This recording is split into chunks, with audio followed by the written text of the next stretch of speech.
Hi, my name is Amber Blair. Thank you for joining us and welcome back to Dermcast. I'm your current President-Elect for SDPA, and today I have the great pleasure of sitting with Dr. Cronin, who's the current American Academy of Dermatology president, and he was kind enough to come and speak with our members today at our conference. Thank you for being here with us. Well, thank you, Amber. It is a tremendous honor to speak to the SDPA. Real honor to be here in Boston and talking to all of you. It was great to hear your conversation, and as I listened and I took notes, it's really come to mind that practicing medicine today is in a constant state of fluctuation, and there are many challenges associated with it. Can you talk to me a little bit more about that? So probably the biggest challenge we're facing right now, and our top advocacy priority, is inflation and what that is doing to physician payments.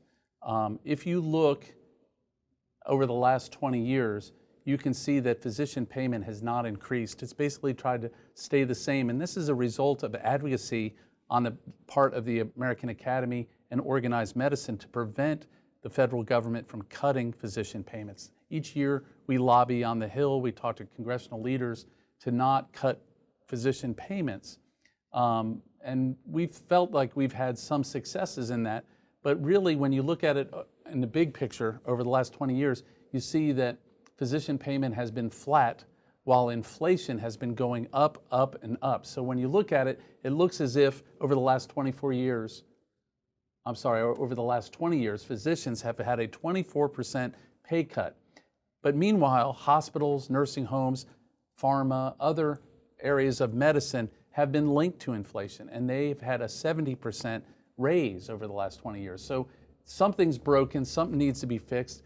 The horizon is a bleak one if we cannot employ people any longer, and small business, physician practices are basically small businesses, and they employ a lot of people, medical assistants, physician assistants, coders, billers, receptionists, all the people that make the practice work. If we can't afford to pay for them, these businesses are going to go out of business. So this is the biggest struggle that we're facing right now. As we move forward, it doesn't look like it's getting any better either. What can we do? Where are we in advocacy? What are our next steps? Well, there's a couple things that I think you should focus on, your members should focus on. One, that there is a House bill called House Bill 2474, and that is a bill to link physician payment to an index called the Medicare Economic Index, which is an inflation index. So if we could get physician payments linked to inflation, we can see at least survival on the horizon. And that's something that I think the SDPA could get behind, help us lobby Congress on getting other congressional leaders to sign on to this bill and hopefully move it on to becoming a law.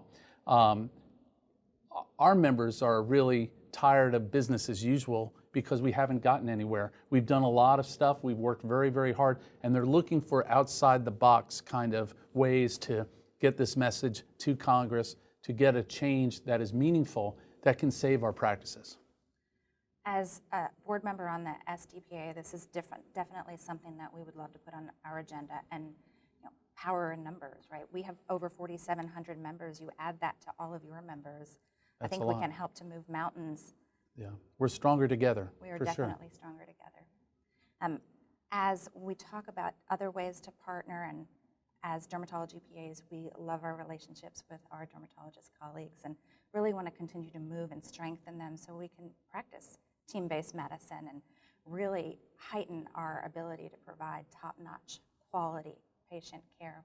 I noticed in your lecture you talked a little bit about 3 pillars to help set the foundation to accomplish this. Can you talk to us about that? So the first pillar was education, and I think getting a good PA education is important, and being part of an organization like the SDPA that provides first-class education is important. That's number one. And we dermatologists, share that with you, that lifelong learning is part of our credo. That's part of our being. That's something, we're never going to know everything, and we want to know what's new and what's the best for our patients. The other is training. Training is so important. Spending time learning what it takes to be a dermatologist PA, what it takes in that environment to succeed. that training is important. And again, the SDPA can help with that. Certainly dermatologists can help with that. And your members can tell, for instance, new PAs what is good and what isn't. Sometimes they need guidance because not everyone's getting the same training, and you want to make sure they're getting the absolute best. So we said education, training, and then the last one is consultancy. That consultation with your supervising dermatologist is important. When you have a tough case, when you have something that's unusual or bizarre, or I like to say interesting, right? If you have something interesting, then you need to get together and you have to figure out what's going on, because if everything was the same, if it was, every patient had the same similar problem, it would be very boring practicing dermatology. And I'm very thankful that dermatology is not boring. Definitely. I think at least one of those pillars we've worked to address to standardize the opportunity for education and training. I'm not sure if you're familiar with the SDPA's Diplomate Fellowship program, and this certification, so to speak, is a comprehensive modules of education based on a textbook, takes it front to back, and it gives a way to quantify and qualify the appropriate amount of education in conjunction with the education that they receive in the office and training and shadowing, et cetera. But it's a nice didactic supplement to that. Super important, and a great thing that the SDPA does. Another thing that we admire about the SDPA is that your members have to work with a dermatologist to be a member of the SDPA, and I think that that's super important. Yes, absolutely. And our members want to learn. You look in the conference hall at any point in time, and the seats are filled, and they're excited about the knowledge they're getting because they're driven to go back into the office and share that education and the knowledge, and let their dermatologists that they work with know that they're doing everything that they can to really be the best that they could be as part of that practice. Well, Amber, I've been very impressed with the education here at this meeting. We're very happy to have you and look forward to a continued partnership with derm PAs and dermatologists and the SDPA and the AAD. And is there anything else that you'd like to share with us today? Well, Amber, I thank you for asking these important questions. I think that the priority of our advocacy is so important. So I hope that I can get your members fired up that we need to do something and we need to do it together. Absolutely. We'll stay in contact. You'll share anything that we can do with us, and we will do everything that I can on our end to make sure that we continue to do so. Thank you so much. Thank you. And thank you for this opportunity. Thank you again so much. No, it's a real honor. Thank you for the opportunity. This is Amber Blair, sitting with Dr. Cronin. Thank you all so much for watching from the Dermcast studio.